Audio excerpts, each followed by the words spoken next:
Où est l'arnaque? Rappelons brièvement le concept au cas où je m'apprête à corriger cet exercice, cette question, en vous arnaquant à un moment donné de ma correction, à un ou plusieurs moments de ma correction, et à vous de voir à quel moment je vous aurai arnaqué, et en fin de vidéo, je vous indiquerai où se situe une bonne correction, en lien ou autre, on verra. On en reparle en fin de vidéo. C'est parti, soit E, la fonction partie entière définie sur R, ok. On rappelle que pour tout x appartenant à R, partie entière de x est inférieure ou égale à x, qui lui-même est strictement inférieur à partie entière de x, le tout plus 1. Ok, bon, j'avais la flemme un petit peu de mettre des petits exemples comme ça de partie entière. Partie entière de 3,7, c'est 3. Bon, je la note avec grand E là, hein. J'aurais pu la noter comme ça, j'ai préféré la noter comme ça aujourd'hui. Partie entière de 4, c'est 4. Partie entière d'un entier, c'est toujours lui-même. Partie entière de moins 2,8, c'est moins 3, et non pas moins 2. La partie entière d'un réel est le plus grand entier relatif inférieur ou égal à ce réel. De telle sorte que n'importe quel réel est supérieur ou égal à sa partie entière, et strictement inférieur à l'entier suivant, qui est la partie entière de ce réel, le tout plus 1. Voilà.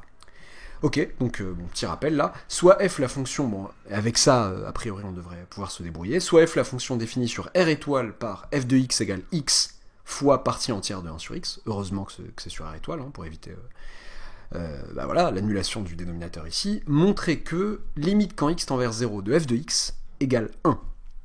Ah, ok, comment faire? C'est parti.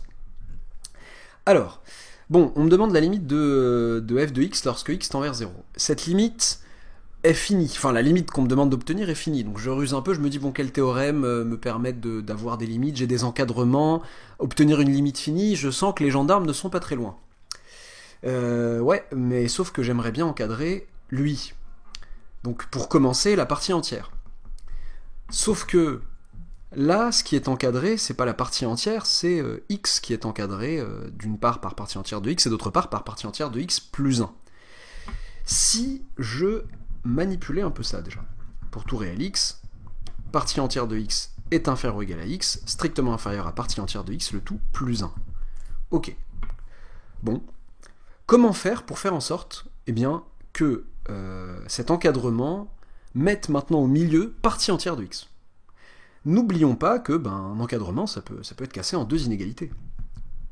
Ça veut dire que partie entière de x est inférieure ou égale à x, et que x est strictement inférieur à partie entière de x, le tout plus 1.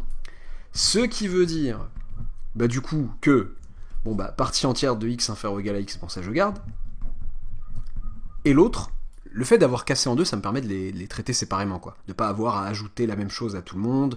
Là, je peux traiter ça et ça séparément. Et du coup, l'autre, c'est quoi? C'est que partie entière de x, du coup, si je soustrais un des deux côtés, est strictement supérieur à x moins 1. Ah voilà qui est cool. J'ai en fait que, pour tout réel x, la partie entière de x est à la fois plus petite ou égale à x, est strictement plus grande que x-1. Voilà un encadrement sympathique de la partie entière de x. Oh, mais moi je voudrais un encadrement de partie entière de 1 sur x, avec x non nul.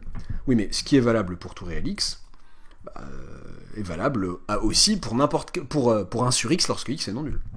Quel que soit x appartenant à r étoile, je peux mettre un petit donc ici, 1 sur x, le tout moins 1, est strictement inférieur à partie entière de 1 sur x, qui est lui-même inférieur ou égal à 1 sur x. Alors, hop. Ce qui est valable pour tout réel x, ce qui est valable pour tout réel, j'ai choisi que mon réel c'était 1 sur x, avec x non nul, donc tout va bien. Ok. 1 sur x, le tout moins 1, je peux peut-être arranger les choses ici en disant x moins 1, n'importe quoi. 1 moins x. Est-ce que c'est tentative de l'heure, on va voir, sur x, inférieur strict à partie entière de 1 sur x. Peut-être l'arnaque a-t-elle déjà eu lieu, on ne sait pas. Voilà. Encore certaines vidéos de la playlist, les arnaques viennent plus tôt que prévu, plus petit ou égal à 1 sur x. Ok. Et alors, reste à multiplier par x, pour avoir mon fameux f de x. Enfin, il restera des petits trucs à dire après, mais en multipliant tout le monde par x ici, ça fait quoi? Ça fait 1 moins x, inférieur à x partie entière de 1 sur x inférieur ou égal à 1. Alors là qui est sympathique. C'est-à-dire que 1 moins x inférieur à f de x inférieur ou égal à 1, quel que soit x, appartenant à R étoile. Ok. Bon bah, je crois que le tour est joué là. Or, limite quand x tend vers 0 de 1 moins x égale 1. Et si vous voulez, bon ça sert à rien, mais les élèves qui écrivent c'est mignon, hein, limite quand x tend vers 0 de 1 égale 1. Bon c'est vrai. Bah c'est bon, les deux membres, celui à gauche et celui tout à droite, tendent lorsque x tend vers 0 vers la même chose, à savoir 1, le réel 1. Donc, d'après le théorème des gendarmes, quelqu'un qui crie dehors, c'est assez désagréable, j'espère que ça ne s'entend pas. D'après le théorème des gendarmes, justement, alors, limite, quand x tend vers 0, de f de x égale 1. Voilà, c'est plié. Je vois pas ce qu'on pourrait me reprocher, j'ai été clean. J'ai même désossé moi-même un encadrement comme ça, là, pour en faire apparaître un autre qui m'arrange, etc. Qu'est-ce que vous me voulez? Qu'est-ce que j'ai fait de mal? Il y a une arnaque. L'arnaque n'est pas au début. Le début, c'est un peu pour noyer le poisson, Là, au début, j'ai été, en tout cas du point de vue d'un élève de terminale, relativement efficace. Voilà, j'ai transformé l'encadrement comme il me fallait, ça c'était cool. Il n'y avait pas de problème.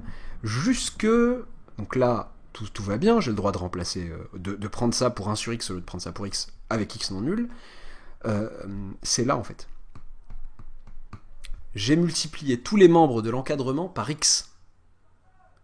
Est-ce que quelqu'un, bon j'espère que certaines personnes se sont posé la question, s'est posé la question du signe de x? Il y a marqué quel que soit x appartenant à R étoile. Je vais faire tendre x vers 0 après. Et faire tendre x vers 0, ça peut être en étant strictement positif et en étant strictement négatif. Donc, le fait d'avoir dit ça, le fait d'être passé de là à là est complètement faux. Il eût fallu distinguer les cas, x strictement positif, x strictement négatif. Et en fait, ça aurait pas changé. Ce qui est triste, c'est que ça aurait pas changé grand-chose au calcul, au final. On aurait distingué les deux cas, et voilà, on aurait obtenu des encadrements dans des sens un peu différents, mais qui reviennent au même et qui me permettent d'aboutir à la conclusion avec le théorème des gendarmes, en parlant de limite quand x tend vers 0 plus de f de x, et de limite quand x tend vers 0 moins de f de x. Donc à gauche et à droite, à droite et à gauche de 0. Voilà. Et ensuite, comme les deux limites à gauche et à droite étaient égales, on aurait trouvé on aurait conclu proprement que la limite quand x tend vers 0 de f de x est égale à 1. Ça, vous le trouverez en lien en description de la vidéo, vous trouverez l'énoncé et la correction détaillée sur mon site internet de l'exercice. Alors d'un problème plus long en fait que cet exercice avec d'autres questions intéressantes. Je trouve ce problème-là vraiment intéressant, je l'ai appelé partie entière, limite et suite. Voilà, des choses qu'on n'aime pas beaucoup en terminale, qui sont très utiles pour la suite, donc regardez ça. Et pour les flemmards, bon, j'ai envie de dire arrêtez d'être des flemmards, mais sinon j'ai fait une vidéo de terminale cette année, pareil, lien en description, qui reprend un bout de cet exercice-là, pas ce bout-ci, pardon, j'ai bugué, mais qui nous fait calculer, pour cette même fonction f, les limites en plus l'infini, en moins l'infini de cette fonction, voilà, que vous retrouvez dans la version manuscrite si vous n'êtes pas un flemmard. Voilà, n'oubliez pas de vous abonner si ce n'est pas encore fait, de liker la vidéo si elle vous a plu, et à bientôt pour une nouvelle vidéo.